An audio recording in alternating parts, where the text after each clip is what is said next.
Lorsqu'il était dans le ventre de sa maman, il pouvait entendre parfois les cris de souffrance de sa mère. Il lui arrivait même de ressentir les coups que son père donnait à sa génitrice.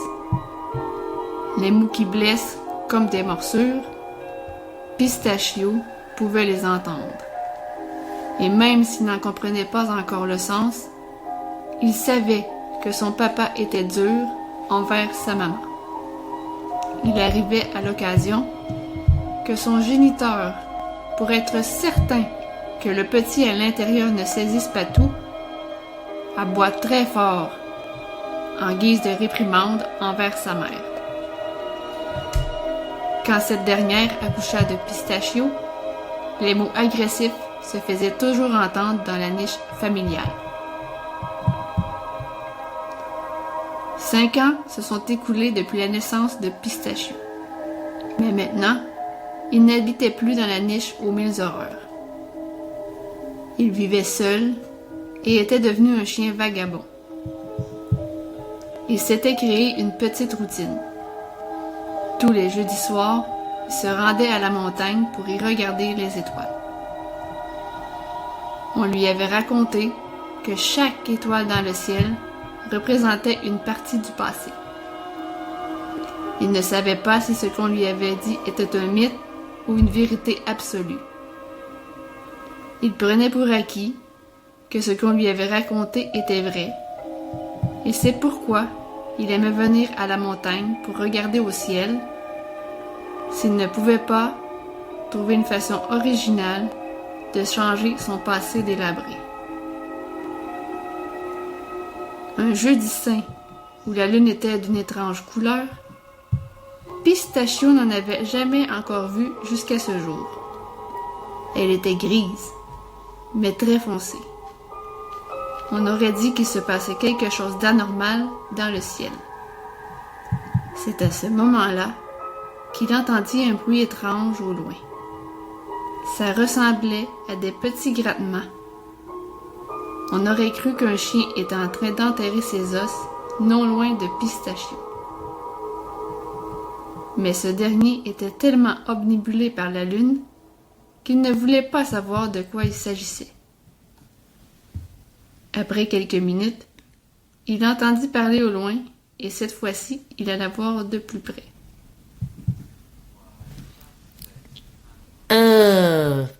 Parfait. Un autre item de plus et la malédiction sera diabolique.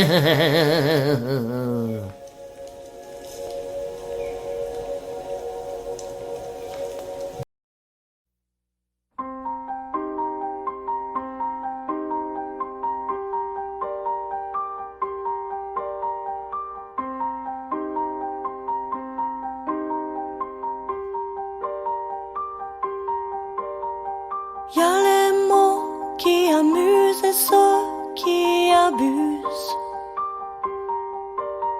Les mots qui blessent comme autant de morsures. Les mots qu'on pleure et crache son venin dans le chagrin. Et ceux qu'on échange en poignées de main. Y a les mots qui nous lient sous le son du secret. Et ceux qui déchirent et séparent à jamais. Les mots qui nous hantent pour un instant de folie. Et ceux qui disparaissent dans l'oubli. Dans tous ces mots qui m'entourent et m'appellent, j'entends des enfants jouer dans la ruelle. Je vois des ponts bâtis au bout des hommes, au bout des chaînes, là où il y a les mots.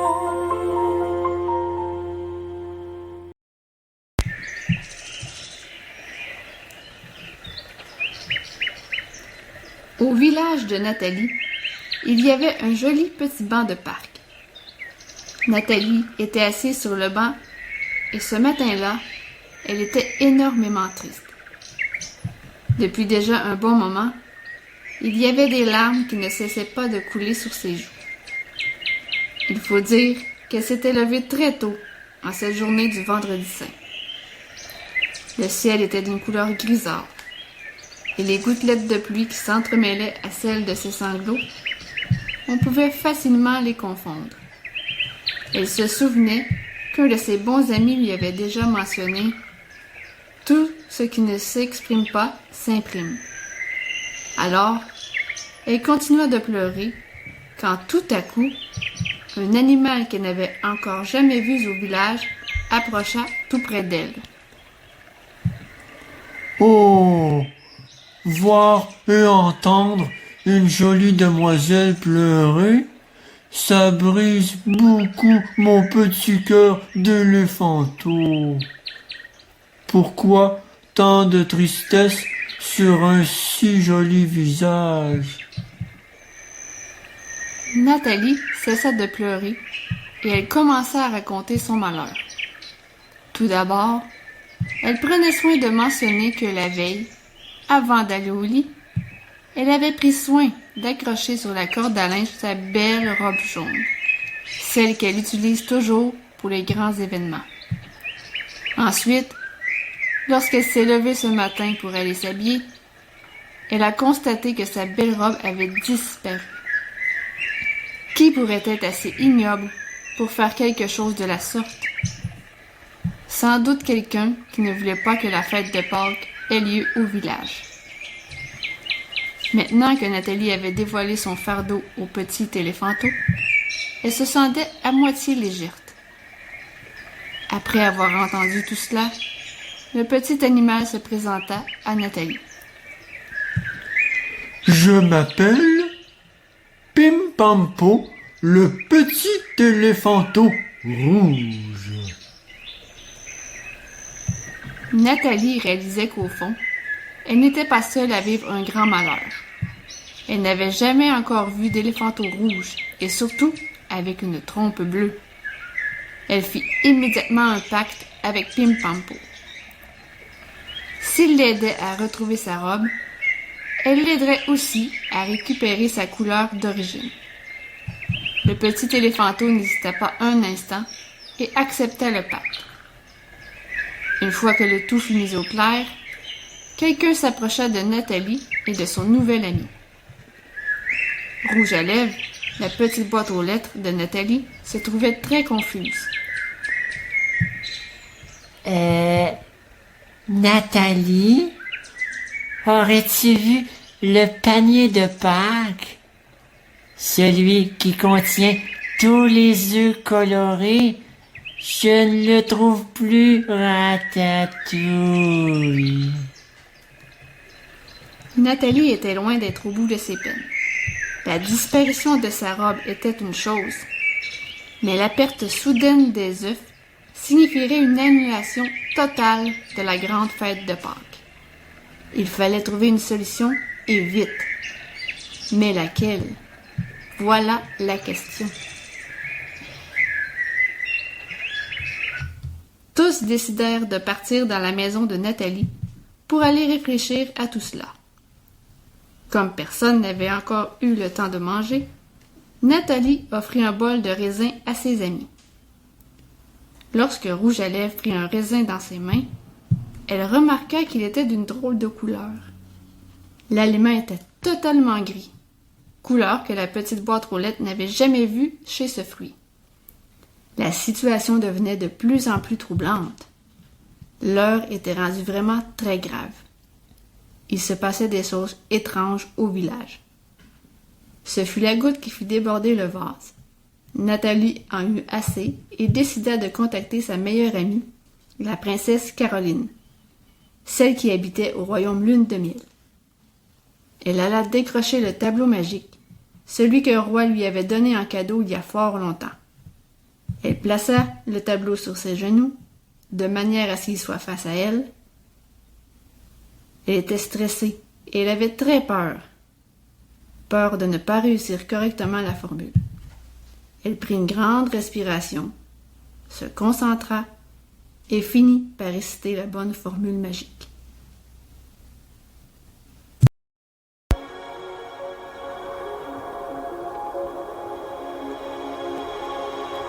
Du haut de la montagne, où le ciel était encore d'une couleur grisâtre, nous pouvions à peine voir le soleil briller. Comme prévu la veille, Pistachio était au rendez-vous à midi. Depuis toujours, il était à l'heure, contrairement aux gens qu'il a connus dans le passé et qui ne l'étaient pas. Il détestait les personnes en retard et il ne voulait pas avoir les pattes oisives.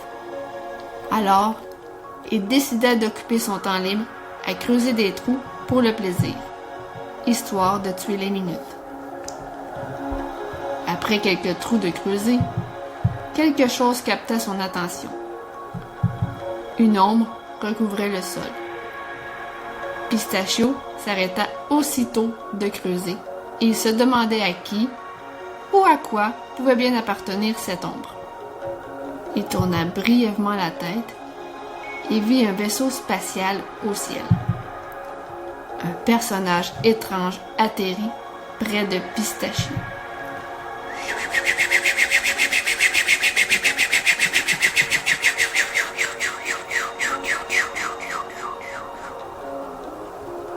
La créature fit un beau sourire au petit chien. Oh, content de te voir, mon ami. Le noir te va à merveille. Oh, par contre, le collier rouge que tu as alentour du cou ne te va pas du tout.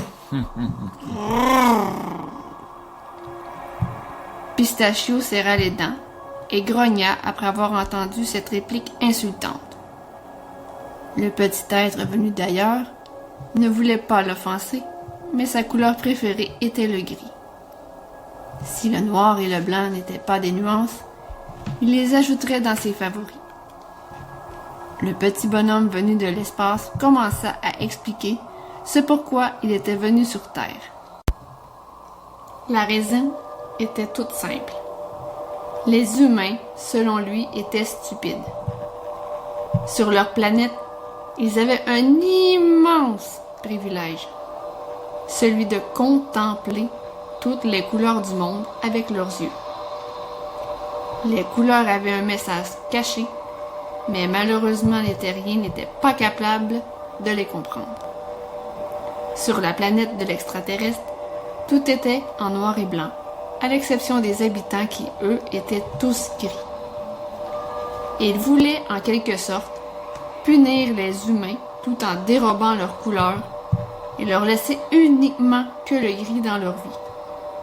En faisant ce geste ignominieux, les gens de la planète Terre finiraient peut-être par devenir reconnaissants de toutes les couleurs et de ce qui les entoure.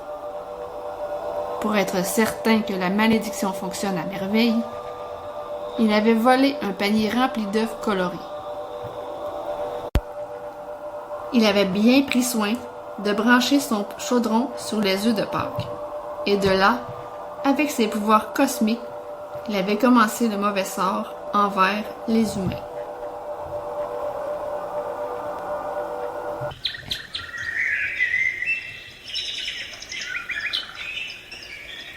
Non loin du village de Nathalie, une chatte nommée Mylène mangeait des petits gâteaux aux fraises. Le repas était extrêmement bon et coloré pour cette petite chatte, jusqu'au moment où instantanément sa nourriture devint toute grise. Immédiatement, elle miaula. Miaou, miaou, miaou, le plus fort qu'elle put, en espérant qu'on l'entende. Heureusement, Pimpampo était dans les alentours et il l'avait entendu. Pour ne pas lui faire peur, car contrairement à Mylène, il était un peu plus imposant. Il décida avant même qu'elle le voie de lui signaler sa présence. « Je t'ai entendu! N'aie pas peur, j'arrive !» Elle était soulagée de savoir que ses miaulements avaient porté leurs fruits. Une fois arrivé auprès d'elle, il vit quelque chose qui le glaça sur le champ. Les fraises, le gâteau, le verre de lait, ainsi que la balle de laine étaient tout gris. Elle fit un énorme saut lorsqu'elle vit l'éléphanteau. Ce n'était pas tant de voir un gros animal qui l'effrayait, mais plutôt la surprise de sa couleur. Il prit effrontément un morceau de gâteau, voulant savoir si, malgré son changement de couleur, il serait encore bon. Le goût n'avait pas changé. Il goûtait très bon. Il n'y avait strictement que sa couleur qui avait été remplacée. Hors de tout doute, Pimpampo était maintenant convaincu. L'heure était rendue vraiment très grave. Il questionnait la féline, à savoir si elle n'était pas au courant de quelque chose que lui et ses amis du village ignoraient. Premièrement, elle commença par lui divulguer son nom. Ensuite, elle lui dit qu'avant de venir dîner ici, elle avait vu une partie de la région devenir complètement toute grise. Elle n'en avait pas fait de cas, mais maintenant que son repas était passé au gris, elle devait se rendre à l'évidence. Il se passait quelque chose de bien étrange dans le coin. Comme elle lui semblait honnête, il décida de lui dire son lourd secret. Quelque chose qu'il n'avait encore jamais dit à personne. Il y a quelques jours, il s'était fait enlever par un extraterrestre. L'être venu du ciel lui avait demandé s'il voulait faire un mauvais coup. Ayant refusé, le lendemain matin, il se réveillait avec la trompe bleue et le corps tout rouge. Sans doute dû au fait qu'il n'ait pas accepté de faire une escroquerie.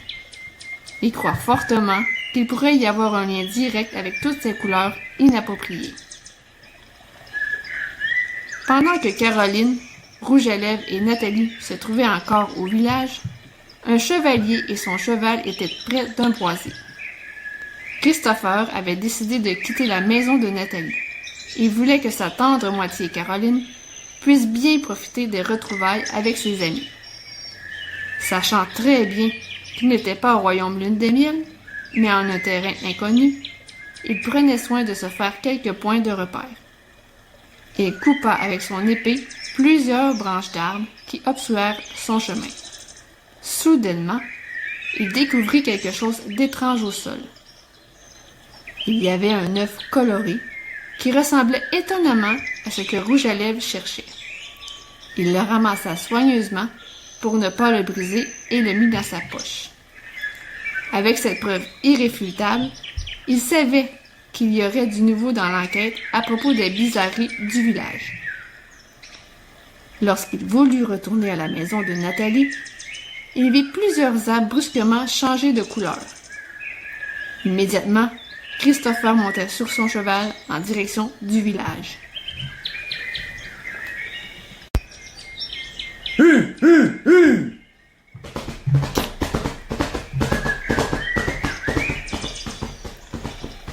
Cria le chevalier. Il ne voulait surtout pas que lui et son cheval soient changés de couleur. Il fut suffisamment rapide pour quitter les lieux et sauver sa peau.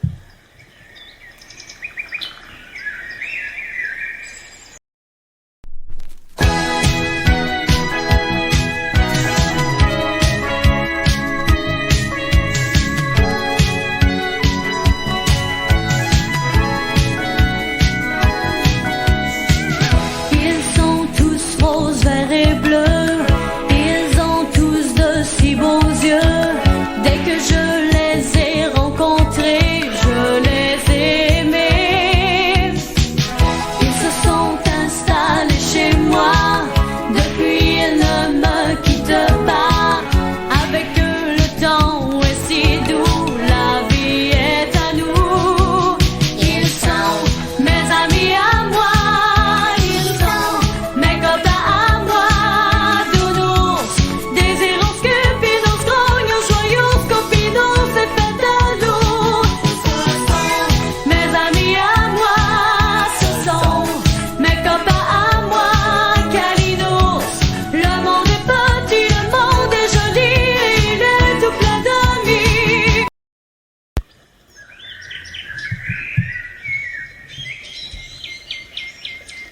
Pimpampo et Mylène étaient presque arrivés devant la petite maison rose de Nathalie.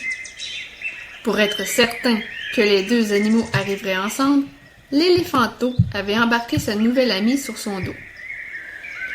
Une fois devant la porte, la petite Mylène alla frapper quelques coups pour signaler sa présence. Aucune réponse.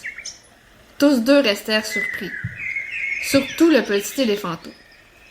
Il souhaitait que ses amis n'avaient rien eu de mal durant son absence.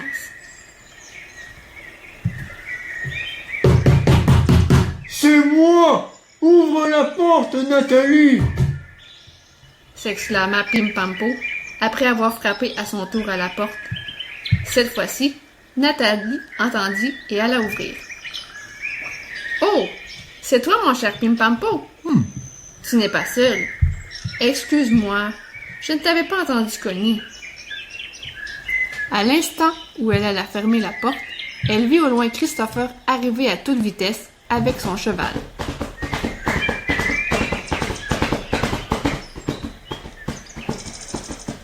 Quelques secondes plus tard, le chevalier arriva devant la maison, descendit de son cheval, entra à l'intérieur et ferma la porte et alla s'asseoir avec ses amis. Il ne perdit aucune minute de son temps et révéla ce qu'il avait vu près du boisé. Après leur avoir expliqué ce qu'il s'était passé, aussitôt une colère incommensurable me tint en lui. Son humeur changea brusquement, tellement que Caroline le trouva méconnaissable.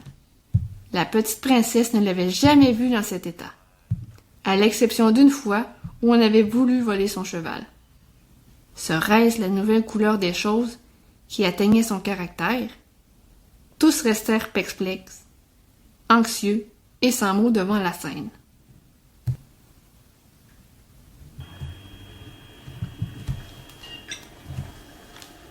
Wiggy était dans son vaisseau spatial, qui se trouvait au sommet de la montagne. En ce vendredi soir, il était vraiment plus qu'heureux. Il avait enfin fabriqué la chose dont il avait toujours rêvé d'avoir.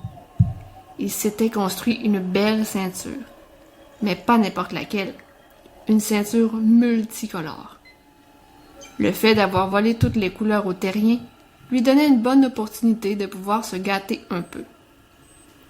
Cependant, il découvrit rapidement qu'il manquait un œuf coloré. Son chaudron n'était pas connecté au 12e œuf. Ah! Où est l'œuf rose? Il me le faut. S'écria Wiggy d'un air impatient. Le sortilège ne serait pas complet avec un item en moins. Soudain, il entendit japper. On aurait dit que le bruit venait de l'extérieur de son vaisseau. Wiggy reconnut illico son ami, le petit chiot. Un instant, Pistachio! Wiggy activa la commande multifonctionnelle et la porte s'ouvrit immédiatement pour que le chien puisse entrer.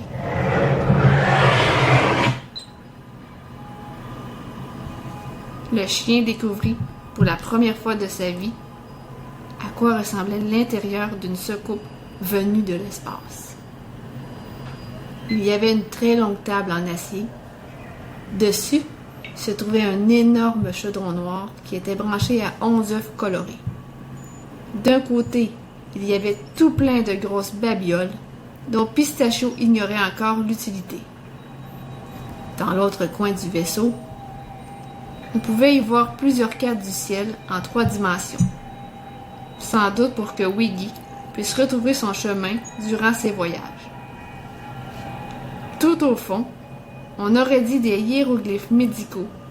Du moins, c'est ce qu'il pouvait en déduire, car il y avait un squelette humain entre les écrits. Il était extrêmement impressionné de tout voir cela et se considérait chanceux d'assister son ami dans ses plans odieux. Es-tu venu voir où j'en étais rendu avec le sortilège? Certainement qu'il était venu pour ça. et il ne voulait pas rater cela pour tout l'or du monde. Le collier rouge que tu as alentour du cou? À ce que je vois, tu ne l'as toujours pas enlevé. Je pourrais te faire une démonstration en direct. Sa couleur, je peux la faire pirouetter au gris si tu le veux.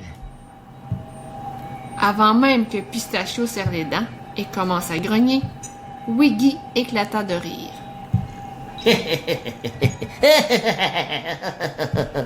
Ah, c'était une blague, mon ami. De toute façon, on n'a pas le temps pour ce genre de démonstration. Avec ton flair phénoménal, tu vas m'aider à retrouver l'œuf rose de Pâques.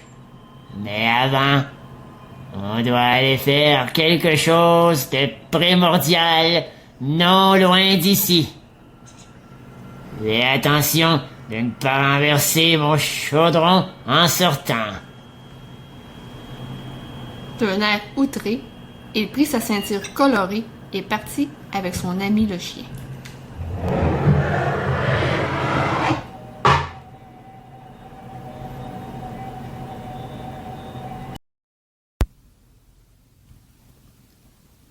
Le lendemain matin, tous étaient en train de manger des crêpes grises avec du sirop gris, à l'exception de Mylène qui, elle, était encore couchée.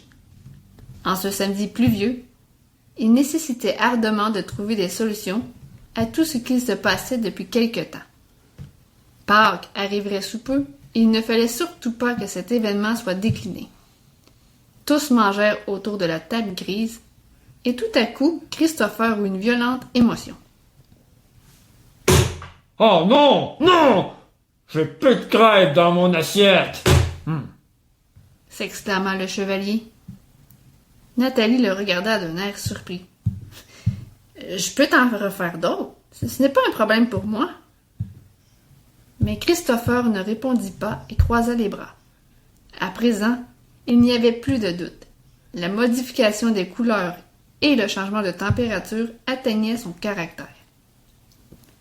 Rouge à lèvres murmura à l'oreille de Nathalie. Nous devons trouver le responsable de tout ça et vite, Nathalie. Sinon, j'ai bien peur que nous aussi, notre humeur passe au rouge. Après quelques instants, un chien aboya dehors. Mylène! Je sais que tu es à l'intérieur. Redonne à mon ami Wiggy ce qui lui appartient. Dans la petite maison rose, dont la couleur avait été épargnée jusqu'à présent du mauvais sort, Nathalie se questionna de quoi pouvait-il parler.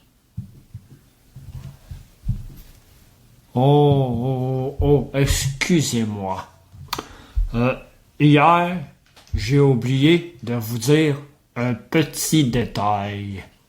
Au boisé, avant d'apercevoir les arbres changer de couleur, j'ai trouvé un œuf. C'est certainement de ça qu'il parle. Mylène! L'œuf! Où as-tu mis l'œuf? Demanda Pistachio, et le petit chien ne se gêna pas et entra sans frapper. Le chevalier bondit de sa chaise et sortit son épée. Pour protéger ses amis et sa tendre moitié. « Oh! Pas de violence dans ma maison, s'il vous plaît! » Nathalie essaya de calmer la situation, mais un chevalier armé d'une épée et en colère à cause d'une malédiction hors de l'ordinaire, cela ne serait pas une chose facile à faire. Mylène reconnut la voix de Pistachio et se leva aussitôt et alla à la cuisine. « Ah oui? Si tu parles de la douzaine d'œufs colorés, je lui ai donné l'autre jour. » Sans réfléchir, Mylène venait de se dénoncer devant tous ses amis.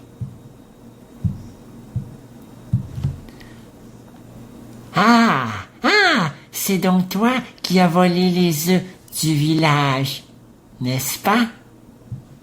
Demanda Rouge à lèvres. Tu vas t'asseoir calmement et nous expliquer l'histoire depuis le début. Mylène se sentit un peu troublée. Le chat venait de sortir du sac. Elle fit un long soupir et s'assit pour raconter son histoire. Elle hésita tout de même avant de commencer. Il faut dire qu'elle avait énormément peur de la réaction des autres lorsqu'ils seraient en connaissance de cause. Après avoir vu l'épée de Christopher, elle se trouva bien effarouchée. Après tout, elle était juste une toute petite chatte grise. Elle prit son courage à deux pattes et commença son histoire. Il y a quelques jours, j'étais en train de jouer avec ma balle de laine bien sagement. Je ne dérangeais personne quand soudain, un extraterrestre est apparu brusquement devant moi. Je croyais que je faisais une indigestion de mes petits gâteaux. J'avais peut-être trop abusé de la situation. Alors, je me disais, ça doit être une hallucination. Mais lorsqu'il a commencé à me parler, je me suis vite rendue à l'évidence qu'il était bien réel. Mylène fit une brève pause, prit un verre d'eau qui se trouvait sur la table et continua son histoire. Il voulait que j'aille voler quelque chose qui contenait plusieurs couleurs. Et comme la fête de Pâques arrivait sous peu, j'ai décidé de me rendre au village prendre sans permission les œufs colorés. Après, j'ai été enterrer le panier rempli d'œufs à la montagne. Le soir, il est revenu pour savoir si j'avais fait le travail qu'il m'avait demandé. Évidemment que oui, j'avais peur. Je ne voulais pas qu'il remplace mon beau poil gris en une autre couleur. Pimpampo s'imposa dans le récit de Mylène. J'en étais sûr. Je le savais. Il m'a proposé le même marché. Il voulait se venger des humains. Remplacer toutes leurs couleurs par le gris. Nathalie fit un signe à l'éléphanteau pour qu'il comprenne qu'il devait laisser terminer Mylène. La petite féline continua son récit. Je lui ai donné les œufs et il m'a dit qu'avec cela, il commencerait la malédiction. Il m'a aussi mentionné, plus la malédiction avancerait, plus les terriens deviendront extrêmement violents et colériques de toujours voir la même damnée couleur dans leur vie. Ça serait bien fait pour eux, et dans 100 ans, s'ils ont appris de leurs erreurs, il annulera le mauvais sort. Lorsqu'il est parti, j'ai continué de jouer avec ma pelote de laine.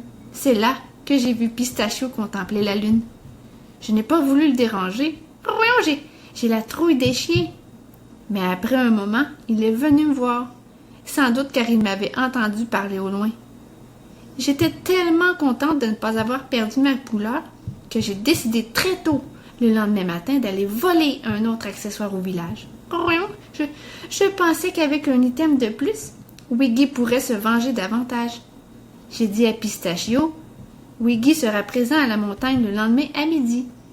Moi, je n'y serai peut-être pas. Ensuite, s'il y a autre chose, je ne suis pas au courant. Nathalie fut angoissée après avoir entendu cette histoire. Elle prit subtilement conscience d'un élément important dans ce qu'elle venait d'entendre. Ah! C'est donc toi qui es venu voler ma robe, n'est-ce pas? Mylène fit oui de la tête.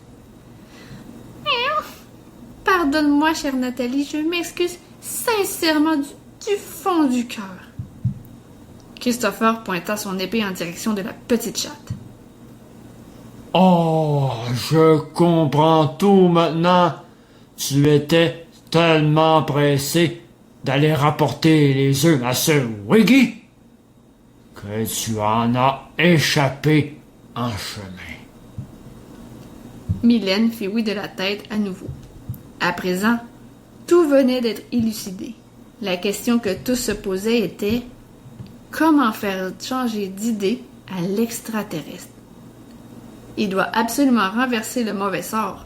La fête de Pâques allait avoir lieu le lendemain. Mylène, tu vas nous mener à l'endroit où tu vas cacher ma robe. S'il y avait une chose facile à régler, pensait Nathalie, c'était de dire à Mylène de nous conduire immédiatement à la robe. Tous ne perdirent pas de temps et se rendirent à la montagne. Nous apprendrons le nom de toutes nos planètes, de Mercure à Pluton. 3, 2, es-tu prêt? La plus petite d'entre elles est la plus près du soleil. Bien sûr, c'est Mercure. Oh, oh, oh, quelle belle aventure! Et il est tout à fait juste que la suivante est Vénus, suivie de la Terre. Oh, oh, ça ce n'est pas un mystère.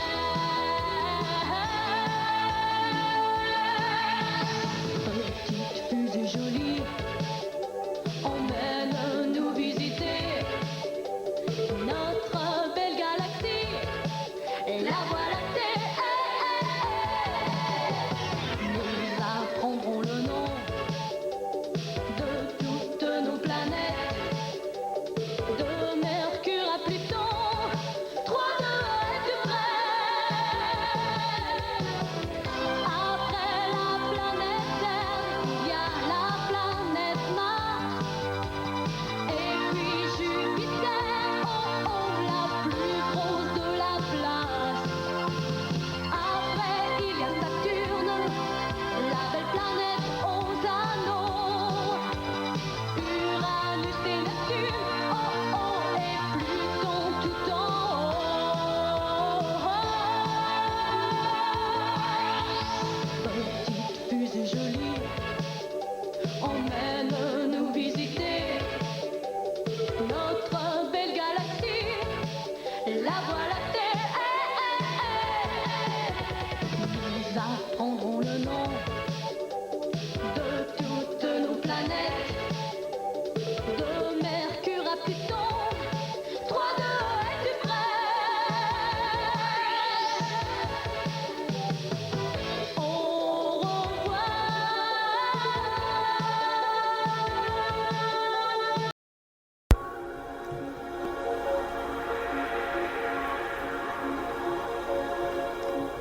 Du haut de la montagne, où le ciel était d'une couleur grise, mais d'un gris menaçant à donner froid dans le dos, à l'exception de Pistachio, tous étaient effrayés.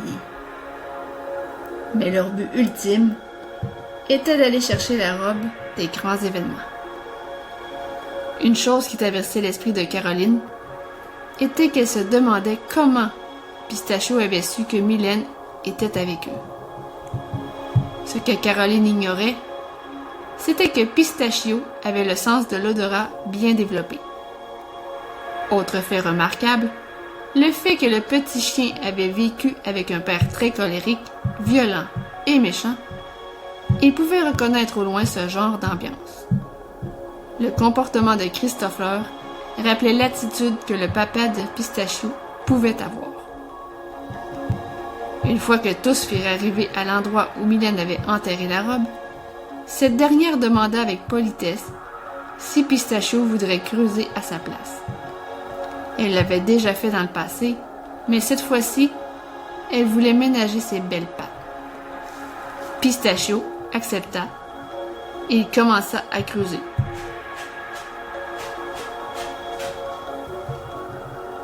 Après avoir creusé pendant un long moment, nous pouvions enfin voir un gros trou au sol.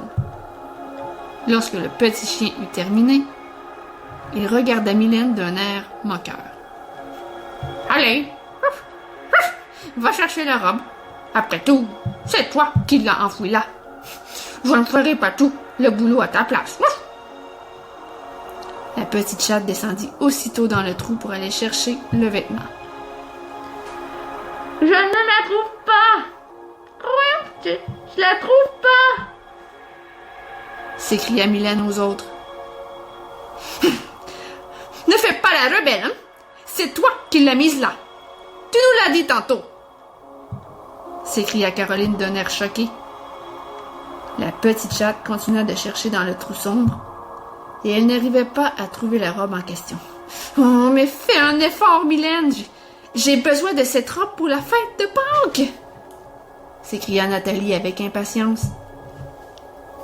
Tout à coup, une étrange lumière apparut au loin, suivie d'un drôle de bruit. C'était Wiggy.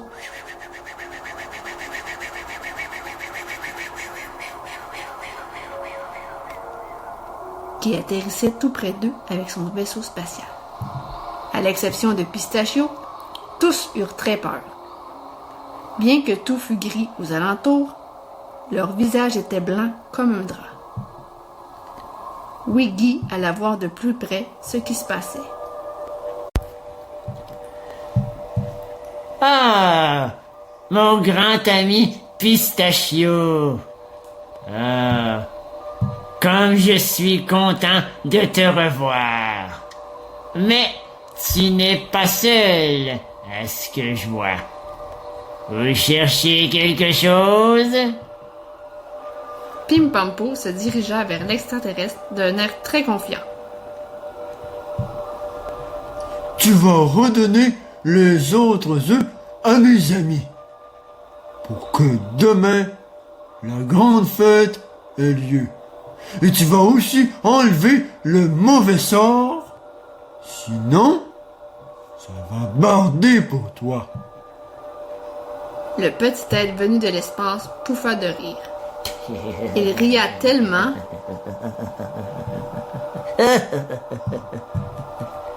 qu'on pouvait voir ses antennes s'entremêler ensemble. Dis-moi, de quelle couleur voudrais-tu avoir ta trompe cette fois-ci? N'oublie jamais que c'est moi qui possède toutes les couleurs du monde à présent. Le petit éléphanteau courut se cacher derrière Christopher. Pistachio, quant à lui, alla à côté de son ami Wiggy. C'est eux, patron! Ouh! C'est eux qui ont le dernier œuf! J'en suis certain! Ouh! Dit Pistachio d'un ton sec. La petite chatte sortit du trou, hélas, sans la robe jaune.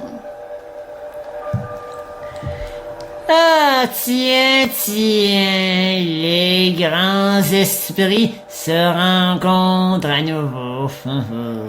Mylène, tu m'avais pas dit que tu avais de nouveaux amis?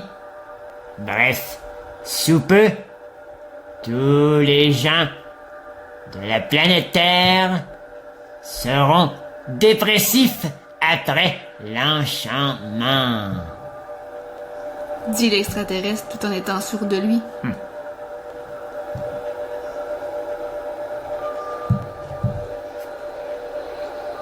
Je vois qu'avec le flair phénoménal de mon chien, il vous a retrouvé.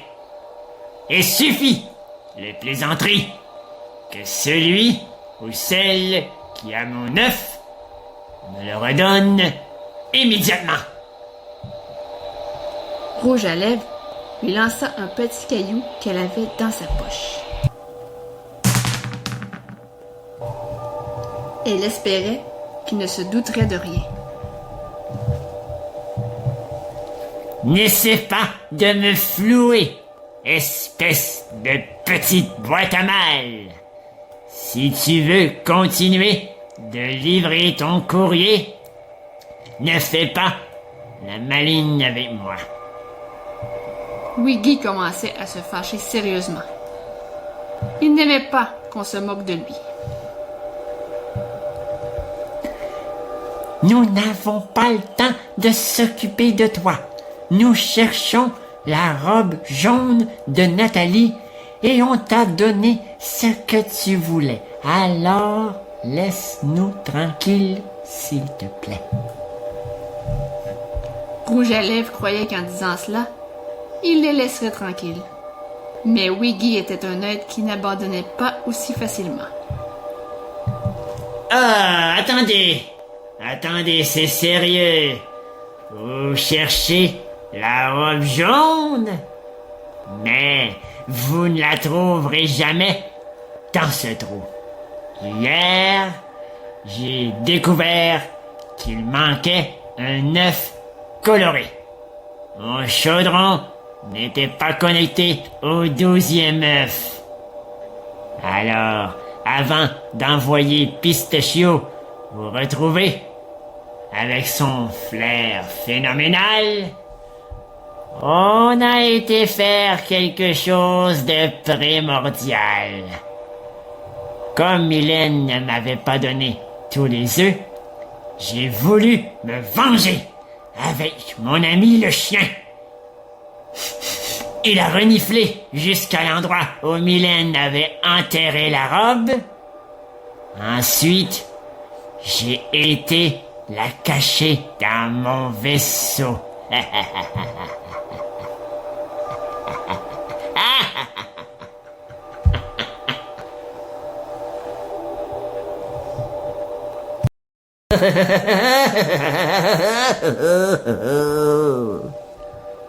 La petite princesse était très déconcertée d'avoir entendu cela.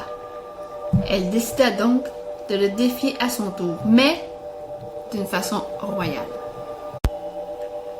Monsieur le petit bonhomme, cher visiteur venu de l'espace, en plus de cette couleur grise qui recouvre votre corps, vous devez certainement, sans aucun doute, avoir le cœur bien noir. Vous devez également vous sentir bien triste à l'intérieur, n'est-ce pas? Inévitablement, vous ne devez pas avoir reçu beaucoup de compliments dans votre vie, je me trompe? Certes, le fardeau que vous portez depuis des années en vous doit être incommensurablement difficile à vivre. Peut-être un gros secret qui est réfugié en vous et que vous n'avez pas encore eu la chance d'en parler à quelqu'un de fiable en qui vous auriez confiance. Une oreille pour vous entendre. Une épaule sur laquelle vous auriez pu pleurer. Bref, loin de moi l'idée de vous froisser, mais je remarque une seule chose que vous possédez et qui contient énormément de couleurs. C'est cette splendide ceinture autour de votre taille. Sans doute le seul et unique cadeau qu'on a pu vous offrir dans toute votre vie. Wiggy s'assit un instant. Ce qu'il venait d'entendre était beaucoup trop pour lui. Jamais on n'avait pris du temps pour lui parler calmement, comme Caroline venait de le faire. Si les couleurs vous manquent tant, ou que vous les chérissez tellement, mais que vous n'avez pas la chance vous-même d'en contempler, je pourrais être votre couturière privée. Si vous le désirez, bien évidemment. Je pourrais même commencer par vous tricoter un beau foulard multicolore pour agencer avec votre ceinture. Wiggy était complètement bouleversé. Il n'avait jamais entendu quelqu'un prendre tant soin de lui. Avec votre vaisseau spatial, vous pourriez venir dans mon royaume quand vous voulez. Il me fera un énorme plaisir de vous présenter ma peluche toute rose. Ce n'est pas un œuf rose, mais elle est magique. C'est ma fée marraine qui me l'a donnée. L'extraterrestre était énervé d'entendre tout cela. Il n'en revenait tout simplement pas. Enfin de la couleur dans sa vie, tant au sens propre qu'au sens figuré. Toutefois, si vous voulez que tout cela soit possible, vous devez renverser le mauvais sort et faire que rien de cela n'ait eu lieu. Aussi, vous redonnez les œufs à Rouge à lèvres et la robe à mon amie Nathalie. Et j'irai dans votre vaisseau pour commencer notre entente. Christopher était un peu inquiet à propos de la dernière partie que sa tendre moitié venait de mentionner. Il ne voulait pas retourner au royaume lune de miel sans son amoureuse. S'il fallait qu'il la garde dans son vaisseau pour toujours, ça serait catastrophique, se disait le chevalier. Oh, es-tu certaine de vouloir faire ça, chérie. Peut-être qu'il faudrait que tu te méfies de lui. Après que le chevalier ait dit cela, Wiggy devint furieux. Ah! Je suis une bonne personne! Et ce n'est pas parce que je souffre en dedans de moi que je ne peux pas faire quelque chose de bien. Je vais vous le démontrer. Vous allez voir.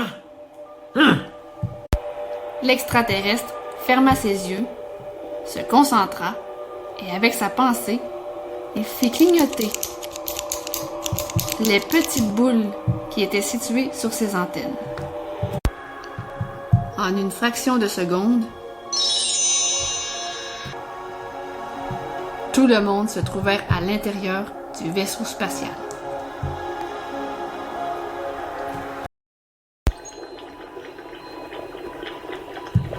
Ah! C'est méfier de moi, hein, dis-tu? Crois-tu que si j'étais si méchant, je ferais cela, hein?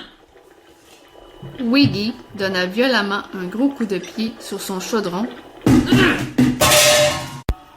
et tous les assaisonnements de couleurs tombèrent par terre.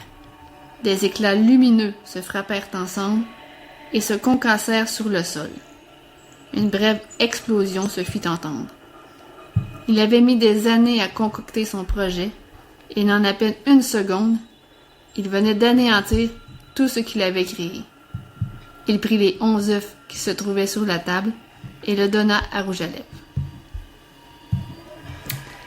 Ah, tu es surpris, hein, chevalier? N'est-ce pas?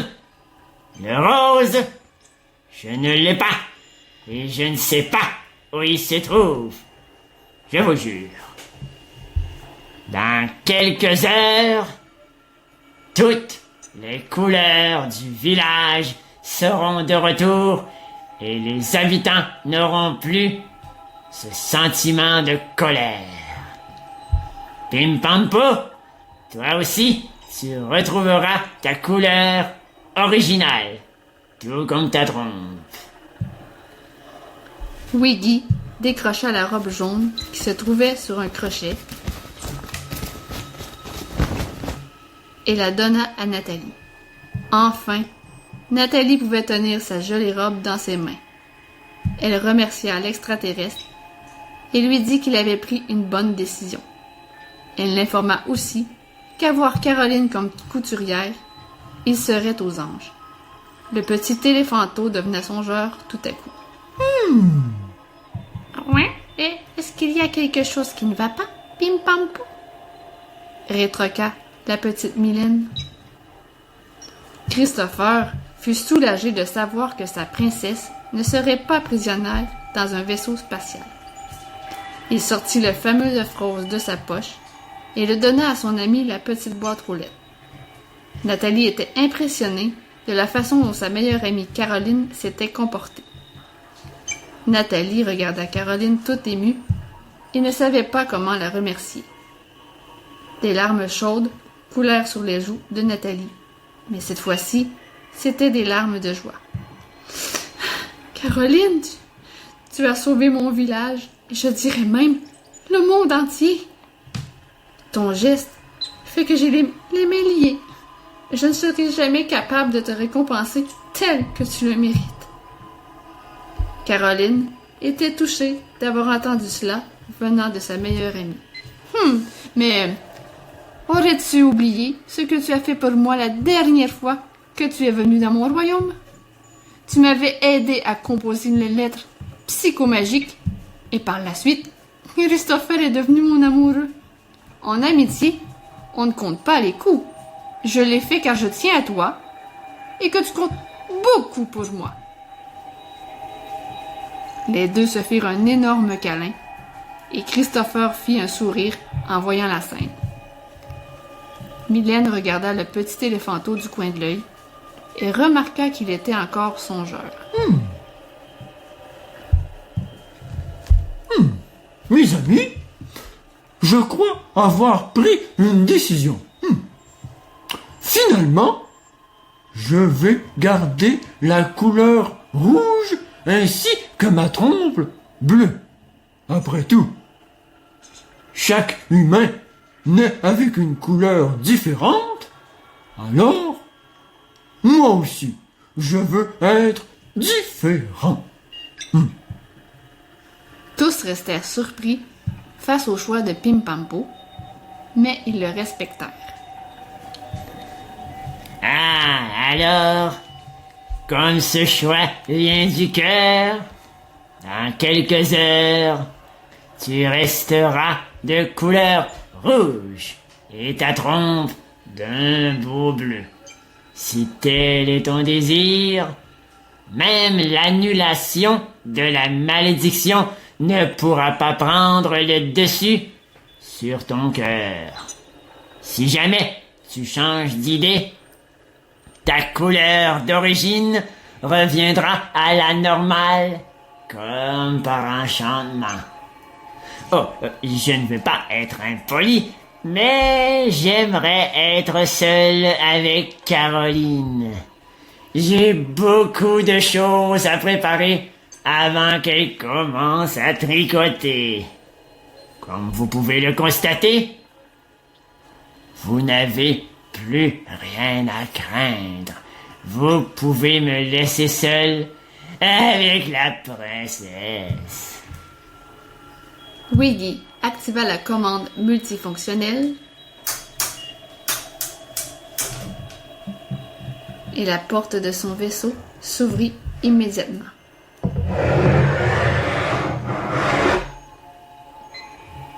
Mylène, Pimpampo et Pistachio firent un salut à leurs amis avant de quitter les lieux. Moi, comment vais-je retourner dans mon royaume?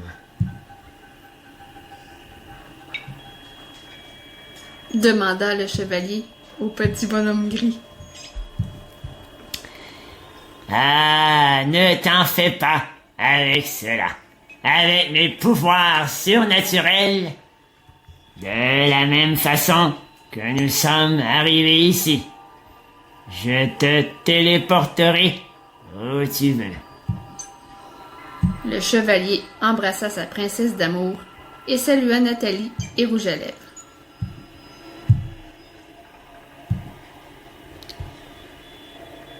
Téléporte-moi au royaume lune de miel. Et Nathalie, je te laisse mon cheval. Je reviendrai peut-être le chercher un jour futur. En quelques secondes, Wiggy fit disparaître le chevalier et ce dernier se retrouva dans son royaume.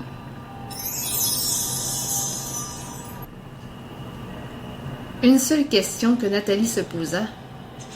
Comment allait-elle savoir que Caroline serait aussi de retour dans son royaume? Nathalie, pendant les prochaines heures, observe très attentivement le tableau. Il te démontrera un signe magique que je suis de retour à la maison. Lorsque Nathalie fut prévenue et rassurée, elle quitta le vaisseau avec Rouge à Lèvres et les deux retournèrent au village.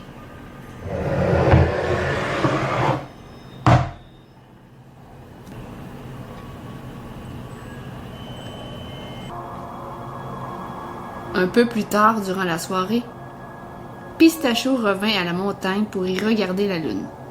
Elle était extrêmement blanche, comme elle ne l'avait jamais été encore. Le petit chiot ne perdit aucune seconde et il profita des couleurs nocturnes qui l'entouraient. Il se dit que si les humains ne sont pas reconnaissants des couleurs qui se trouvent sur leur planète, et que si certains gens ne prenaient pas le temps de les contempler avec leurs yeux, lui, il le ferait.